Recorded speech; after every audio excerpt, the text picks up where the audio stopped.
नमस्कार छात्रों, मेरा नाम डॉक्टर विभा लाड़ है और गणपत पारसेकर शिक्षण शास्त्र महाविद्यालय के हिंदी विभाग में मैं सहायक प्रोफेसर के पद पर कार्यरत हूँ। हिंदी कहानी साहित्य के अंतर्गत जो है हम लोग स्वतंत्रता पूर्व महत्वपूर्ण कहानीकार एवं कहानियों पर इस इकाई के अंतर्गत चर्चा करने वाले हैं। स्वतंत्रतापूर्ण महत्वपूर्ण कहानियाँ एवं कहानीकार इस इकाई के अंतर्गत जो है छात्र स्वतंत्रता पूर्व महत्वपूर्ण कहानियाँ तथा कहानीकारों के संदर्भ में जानकारी प्राप्त कर सकेंगे। स्वतंत्रता पूर्व कहानियों की पृष्ठभूमि को समझ सकेंगे तथा प्रारंभिक कहानी, प्रेमचंद युगीन कहानी तथा प्रेमचंदोत्तर कहानी साहित्य के बदलते स्वरूप को समझ सकेंगे। जैसा कि हम जानते हैं कि आधुनिक युग में कहानी विधा का विकास होता है और इस कहानी की शुरुआत द्विवेदी युग से हो जाती है, सरस्वती पत्रिका से। भारतेंदु युग में कहानियाँ न के बराबर लिखी गई। इंदुमती से हम कहानी की शुरुआत मानते हैं, सरस्वती पत्रिका में ये प्रकाशित हो जाती है। इंदुमती के बाद दुलाई वाली, 11 वर्ष का समय, प्लेग की चुड़ैल जैसी कहानियाँ प्रकाशित होती हैं, जो आरंभ है हिंदी कहानी साहित्य का। 1915 में चंद्रधर शर्मा गुलेरी की एक महत्वपूर्ण कहानी उसने कहा था प्रकाशित होती है और अधिकतर विद्वान जो है इसी कहानी से आधुनिक हिंदी कहानी का आरंभ मानते हैं। चंद्रधर शर्मा गुलेरी ने मात्र 3 कहानियाँ लिखी। सुखमय जीवन, बुद्धू का कांटा उसने कहा था और उसने कहा था यह कहानी उनकी मील का पत्थर साबित हुई। इस कहानी में पहले महायुद्ध की पृष्ठभूमि को लिया गया है और त्यागमय प्रेम का एक प्रकार से आदर्श समाज के सामने रखने का काम चंद्रधर शर्मा गुलेरी करते हैं। प्रारंभिक दौर जब हम कहानी साहित्य का कहते हैं तो उसने कहा था यह कहानी यहाँ पर एक महत्वपूर्ण मील का पत्थर साबित होती है। उसके बाद हिंदी कहानी साहित्य में एक क्रांतिकारी बदलाव आ जाता है और इसके प्रवर्तक हम मुंशी प्रेमचंद को कह सकते हैं। इनका हिंदी कहानी साहित्य में जो स्थान मतलब अद्वितीय स्थान है, लगभग 300 से अधिक कहानियाँ इन्होंने लिखी।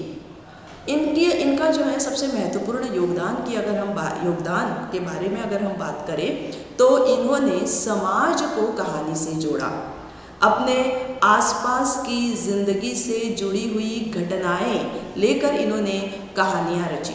सप्त सरोज, नवनिधि, समर यात्रा, मानसरोवर के 8 भागों में इनकी कहानियाँ जो है वो सम्मिलित है। इनके द्वारा रचित कफन कहानी हिंदी साहित्य की एक बेजोड़ कहानी है। इसके नायक घिसू और माधव दोनों जो है अंत में जिस प्रकार से वो एक कफन खरीदते नहीं हैं बल्कि उन पैसों से दारू पीते हैं, लेकिन पाठकों को उनके प्रति नफरत उनके मन में पैदा नहीं होती है बल्कि एक सहानुभूति पैदा होती है। यही इस कहानी की सफलता है। प्रेमचंद के दौर में हम कह सकते हैं कि 2 स्कूल चल रहे थे, जिसमें से एक स्कूल के प्राचार्य स्वयं मुंशी प्रेमचंद थे तो दूसरे स्कूल के प्राचार्य जयशंकर प्रसाद थे। जिस प्रकार से प्रेमचंद ने समाज को कहानी से जोड़ा, उसी प्रकार से प्रसाद की कहानियों में कल्पना और रोमांस हम देख सकते हैं। जयशंकर प्रसाद प्रेमचंद के समकालीन प्रमुख कहानीकार हैं। जहां प्रेमचंद जीवन के सामान्य यथार्थ के कहानीकार हैं, वहीं प्रसाद रोमानी स्वभाव के कहानीकार हैं। एक तरह से वो छायावादी कवि होने के कारण उनमें हम ये गुण देख सकते हैं। उनकी पहली कहानी है ग्राम कहानी। अन्य उनके जो है कहानी संग्रह है प्रतिध्वनि, आकाशदीप, आंधी, इंद्रजाल। प्रेमचंद, जैसे कि मैंने पहले ही कहा है कि प्रसाद की कहानियों में जीवन का सामान्य यथार्थ कम दिखाई देता है और हमारे देश के स्वर्णिम अतीत का गौरवगान उनकी कहानियों में अधिक दिखाई देता है। उनकी कहानी की नायिका जो है नियति और समाज से एक साथ संघर्ष करती है। जहाँ हम प्रेमचंद की कहानियों की नायिकाओं को देखकर हमारे मन में सहानुभूति उत्पन्न होती है, वही जयशंकर प्रसाद के कहानियों के जो नारी पात्र हैं वो योद्धा है, एक तरह से जो है विद्रोहिणी है। तो ये जो है अंतर हम देख सकते हैं। उनकी कहानी पुरस्कार, जिसकी मधुलिका नायिका है, मधुलिका कौशल राज के वीर योद्धा सिंहमित्र की एकमात्र पुत्री है, और जब उसके सामने प्रश्न उठता है व्यक्तिगत प्रेम और राष्ट्र प्रेम, तब जो है वो राष्ट्र प्रेम को महत्व देती है। जयशंकर प्रसाद की कहानियाँ जो हैं देश प्रेम के प्रति कहीं न कहीं समर्पित कहानियाँ हम देख सकते हैं। प्रेमचंदोत्तर युग की अगर हम बात करें तो प्रेमचंदोत्तर युग में अलग अलग प्रकार की कहानियाँ लिखी गई, साम्यवादी कहानियाँ लिखी गई, मनोविश्लेषणात्मक कहानियाँ लिखी गई। तो उसमें जो है यशपाल, इनका जो है योगदान बहुत ही महत्वपूर्ण है। मार्क्सवादी चेतना के यशपाल कहानीकार हैं। इन्होंने समस्यामूलक कहानी, मध्यवर्गीय जनजीवन को लेकर जो है कहानियाँ लिखी हैं। वर्ग संघर्ष है इनकी कहानियों में, शोषण, सामाजिक एवं भौतिक रूढ़ियों पर एक प्रकार से इनकी कहानियाँ आक्रोश व्यक्त करती है। अगली इकाई में हम इन्हीं कहानीकारों के और इनकी कहानियों पर विस्तार से इनके विषय पर चर्चा करेंगे ही।